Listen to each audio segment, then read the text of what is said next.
you'd have paid attention to me in school, you'd understand that it's not all about gunfights and car chases. Fire up the roof.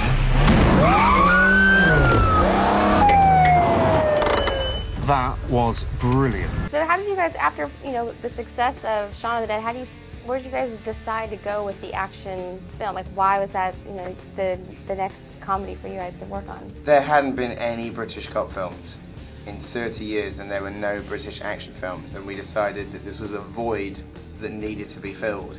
And we were sick of British gangster films, and we thought it was time that the British Bobby got badass. It was a big old gap in the market, you know, and we wanted to make an action movie. But we realised that we were living in the UK, so we had to sneak over the Atlantic, steal something of yours, the action film, and take it back to our little village setting. Yes, Mr. Staker, we'll do everything we can. Can you describe it to me? It's about 2 foot tall, long, slender neck. Yeah. Kind of orange and black bill. Anything else? Well, it's a swan.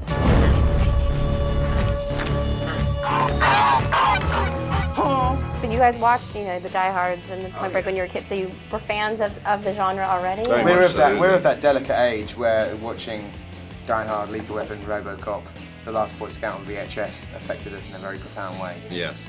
Yeah, and so how do you think it's going to react, you know, the UK audiences versus the American audience? Have you kind of gotten a Well, feel from it? we've had a lot of screenings around the nation already, previous screenings, and the American audiences laugh in exactly the same places. If anything, there's bits that they laugh at even more. Like anything to do with Point Break seems to bring the house down, which is good. Yeah, I know. That was one of my favorite movies when I was a kid. And so, us too. Absolutely. Yeah. I think that, you know, because we've taken effectively an American style of cinema, you know, the action cop thriller. Yeah. People recognise it here even more, you know, they're seeing themselves up there on the screen, but in a different kind of way. So I think certainly some of the audiences we've experienced here in America, they've been even louder, which is great. With the power of Grayskull. Where on earth did you get these? Found them. You found them? And what is this? Sea mine. Sea mine. Well, Mr. Webley, this is an extremely dangerous collection. It's a wonder nobody's been hurt before. Nah, just a lot of junk. Do you have a favorite scene that you guys worked on that really stands out from? In Hot Fuzz? Mm-hmm. I think shooting I mean, some of those scenes that were really tough to, usually the scenes that I'm proudest of are the ones that are toughest to shoot.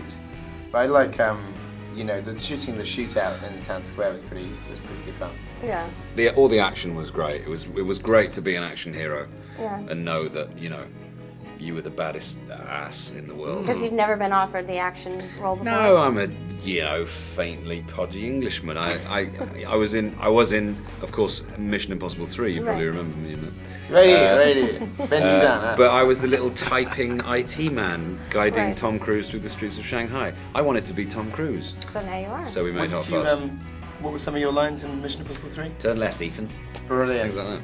Yeah, it was brilliant. That's a lot of action. It's a lot of action. Yeah, and also it was a great scene, but I was on the wrong side of the action fence. I wanted to be there sprinting through the streets of Shanghai with a determined face, like Tom's. Very good, what he said. My, here come the fuzz.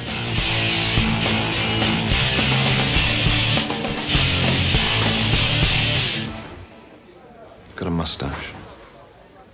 I know.